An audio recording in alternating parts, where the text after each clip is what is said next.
Tides have been rising my distance, the moon and my bone and commitment. My nights have been falling, I feel it. Searching for loss of a feeling. Ties that I'm lost, I don't miss it. Don't cry on me, I ain't no bitch.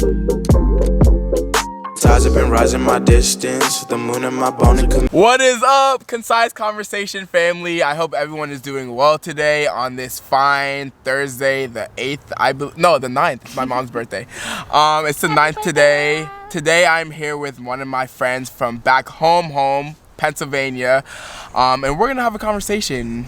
Just wait for it. So do you want to introduce yourself? Hi, I am Zahnia Michael Janelle Richardson. I'm from Broadheadsville, Pennsylvania.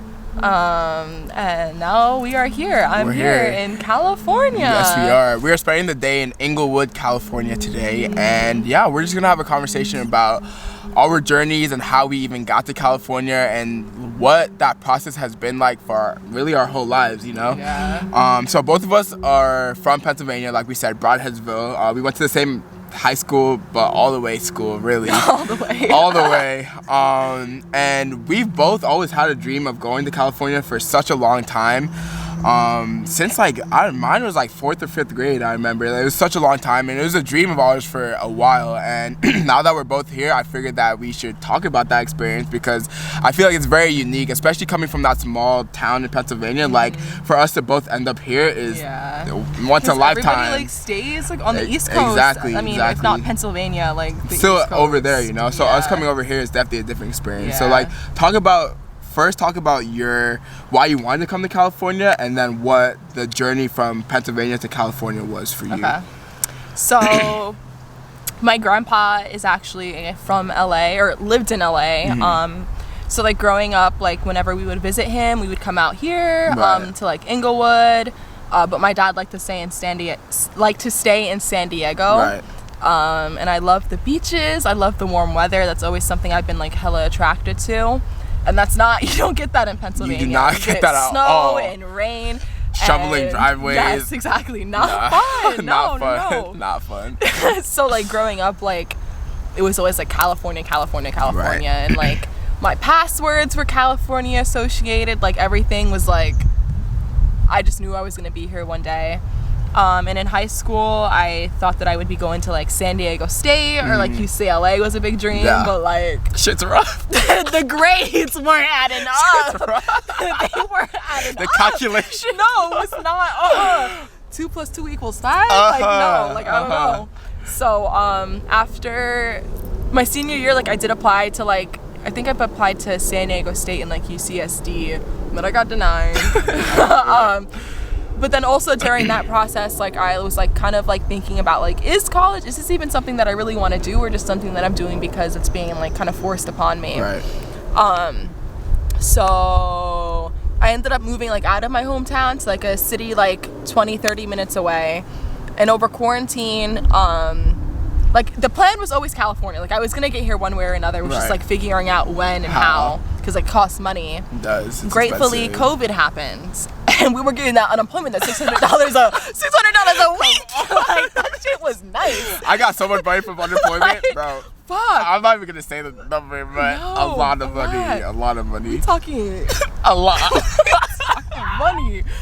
So I was actually my best friend from high school. He joined the Navy. And in March, we had these plans of getting married. We were going to get married, right?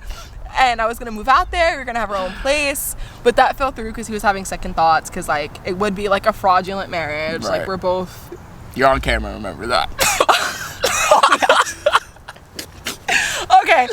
Okay. So, in March, I was planning on moving out to California with a friend. Right. And, but that fell through. But I was already in that mindset of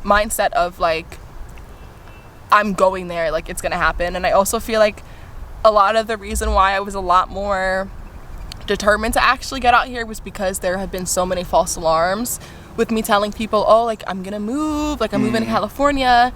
So maybe that was an ego thing where it was okay, I can't say it's not gonna happen again after telling everybody that I was gonna be here in a couple months.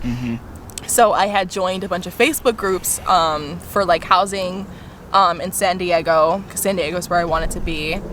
And I joined this one queer housing Facebook group, and I found this person, Moses, and we connected. Nice. And within the span of like a week or two, like that was set. Thankfully, that was able to happen super quick because I had all that money from unemployment. So like that made it so much easier to move.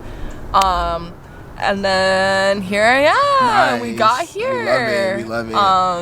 Yeah. Nice, for sure. So I'll go into my background, I guess. So like we said before, like we've been wanting to come to California forever, like for such a long time. Like you say it was your password. I remember, so we were the Pleasant Valley Bears for our high school, and I remember we would make bear paws for senior year. On my bear paw, I put see me in Cali or Pete me in Cali, something like that. So like it's manifesting. Manifestation. It's manifestation like at the end of the day. Like we did it, you know. I felt like for me, college was always my next step, just because it was just really the next step for me. I feel like that's what I was always programmed to do next. So I made sure I applied to schools in California, and like that was my dream. So I applied to UCLA, UC Berkeley, UCR, and UC Merced. And I got into UCR and UC Merced. I've heard shitty things about UC Merced. No judgment, but UCR I visited and I really liked it. I liked the diversity, I liked the campus, I liked the area. So I was like, yeah, I'm gonna do it. I came out here and I loved it. I feel like I automatically just meshed with all the people here, because I feel like it's just it's about energy, honestly, and I feel like I found the people that I really connected with very quickly, exactly, you know. And I feel like one of the main reasons why I wanted to come to California is to be, not to say that I was trapped in Pennsylvania, but I felt like I wasn't living my most genuine life, I'd say. And I feel like that comes with the growing up, and just like, you don't choose where you're born, you don't choose where you grow up. But coming to California, I really want to be my own person and be free. And I felt like I did find that when I came to UCR, and I loved it, like automatically. And like I was like, this is the place where I want to be. This is where I know that I want to grow up and grow as an individual. And I feel like that's what I've been doing for these past 4 years, because I'm about to graduate this year. And I'm about to be 1 degree hotter, baby. I know, it's crazy, but I'm just like, and side note, but I feel like while I was, you know, kind of depressed a little bit, I was looking for, I was even contemplating moving out of California, just because I was like, I want to be close to my family. I feel like I need that support. But now that I feel a lot better, I'm just like, this is where I know I want to be. Like, I want to be in California. I want to be here. I feel like I've grown so much here, and I've lived my life here. Like, I'm from California now. Do you want to be here forever? That's a good question. I feel like I love exploring, I love traveling, and I would want to go to as many places as possible, but I do feel like if I ever start a family, I would love to be in California, just because the education system, the diversity of people, the diversity of landscape, it's just really a magical mix. So I really love it, for sure. That's something that I was thinking about recently. I was having a conversation about, because I was talking about how I have a friend that just moved from California to New York, so we did like opposite moves, like coast to coast, within the span of like 6 months. So they have been like coming to me or like looking at me for like, you know, word of advice, because we're experiencing similar things. And for me, like, I feel like I never thought about long term, like, you know, like what's after this, because life is long as shit. Like, what the fuck? It really is. And we're only 21, we're 22. Only 21, like, exactly, yeah. But having that conversation, like, I was just like opening my stream of like consciousness and just talking, and I was like, you know, like, I got here, I feel like I'm just searching for something. I don't know what that is, just like a feeling like of, I don't know. And like in PA, like things felt very limited, so I feel like that definitely is like valid and stuff, but once I got here and settled in, like I felt like I was still searching for something. Like I was like, damn, okay, like I'm here, and now what? Now what? Exactly. But like I think that's just because as humans, like, we glamorize and romanticize things, and at the end of the day, like California, like San Diego is still someone's hometown. Like San Diego is somebody's Broadheadsville for us. Exactly. That's like, a perfect way to put it. That's a perfect way. I asked that because I was like, damn, like, you know, this has both been our dreams, but like, is this it? And it's like, no, because there's so much to explore. But I definitely agree that like if there has to be an end game, or like somewhere where I want to come back and like start my life, like San Diego might be the spot. I agree. Yeah. I think for me too, like, California is so big too. Like I always talk about this with my friends, like, because obviously being from Pennsylvania, like you drive 2 hours, you're in New York. You drive more, like you drive up and down the coast past like 15 different states. You know, you drive up and down the coast of California, and you're still in California. So I think there's so much to explore just in California. I really like San Diego as well. I feel like if I post grad, I would love to maybe settle down there as well. But yeah, I just feel like it's very easy to limit yourself when you are comfortable in all that you know. And I really value that we were able to get out of our comfortability, our comfort zone. It was extremely scary. It was very scary. I remember, you know, coming here, and when I moved into college, like my brother and my dad came to drop me off. And I just remember them leaving, like when I was all moved in and everything, and they left, they said goodbye, and I was just like, I'm really here by myself. I was just like, I don't know anyone here, barely. I had orientation, I knew a few faces, you know, but like, I was like, I'm really here by myself. And that was really an eye-opening moment for me, because I was like, well, if you're here and this has been your dream, like you need to make it work, and you need to build a community around you, a support system. And I think that's exactly what I did. And like, that's why I love that you reach out to those Facebook group chats, because like, the worst thing that you could do is move to a new place and be lonely, because I feel like that's so draining on your soul and your spirit. Just like a lot, and it's a lot of change, and like you handling that by yourself is very draining. So I knew that I had to come here and find my community, and honestly, I'm very happy with like my experience in California so far. Like I love it a lot. Yeah, it's been great. I was gonna ask, so what have you learned being in California so far? Because you've been, how long have you been here for? About 6 months. 6 months. That's half a year. Damn. Okay. And it doesn't even feel like that. Like it feels like just yesterday. Like my dad also, like just my dad though, but he came out here and dropped me off and stayed here for a couple days with me. And then once he left, it was like, fuck, like I'm really out here, one, and two, coming from like a house or like a family where like I wasn't like sheltered in the worst way, but I was definitely sheltered in the aspect where I knew that if I fucked up or anything, like there would be consequences. So I never really felt like I had my own agency to do things that I wanted, or to like, you know, be a kid and fuck up and make mistakes. But like now that like I'm 3,000 miles away, like coast to coast on the other side of the country, you have your independence. Like once he left, once I cried. It was really sad, like seeing him go and sending him off. But I was like, fuck, like I'm an adult. I'm an adult. Like I can do whatever the fuck I want. Literally, like there's nobody to tell me no or nobody to tell me yes. Like I don't need to look to anybody for approval. Yeah, like I am my approval.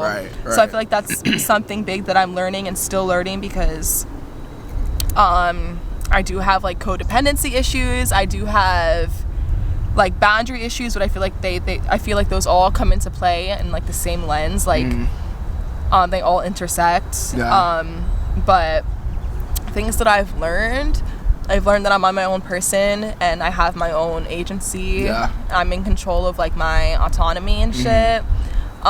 Meeting some people out here, I feel like maybe we just didn't meet those people, but in Pennsylvania also we were kids, but like I feel like I was very naive. Extremely like, naive. I agree. So naive.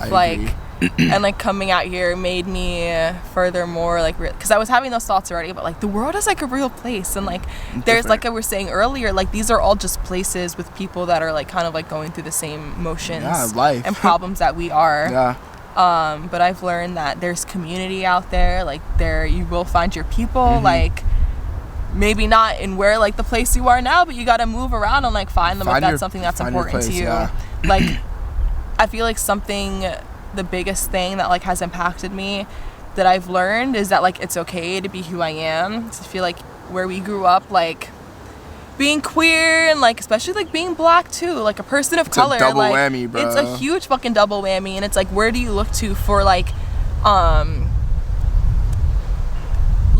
education, like learning or like guidance, and like, you know, like a big brother to be like, yeah, like this is who you are and that's okay. And that's like fine. We didn't have that. That's like perfect. I didn't have that. At all. But like coming out here and especially living with a bunch of queer people, like made me realize that like I've definitely almost fully accepted like who I am, like being like a lesbian. It's a process, like like I'm also learning a lot of things about like the internalized racism and like internalized colorism that I have in myself after moving away from like a community that was like almost all like white, like, you know, like, so I grew up with a lot of like internalized shit.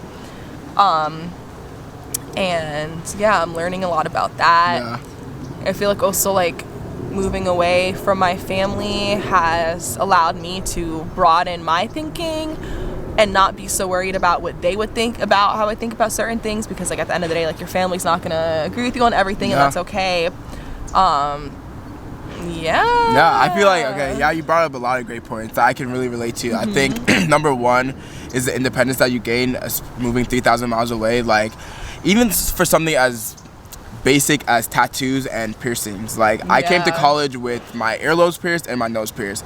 I now have 7 piercings and 8 tattoos or something like that. And like, those are decisions that I feel like I would have hesitated a little bit being in the comfort of my own family, in the comfort of my area. Like, what are they gonna say? Like, how are they gonna think about it?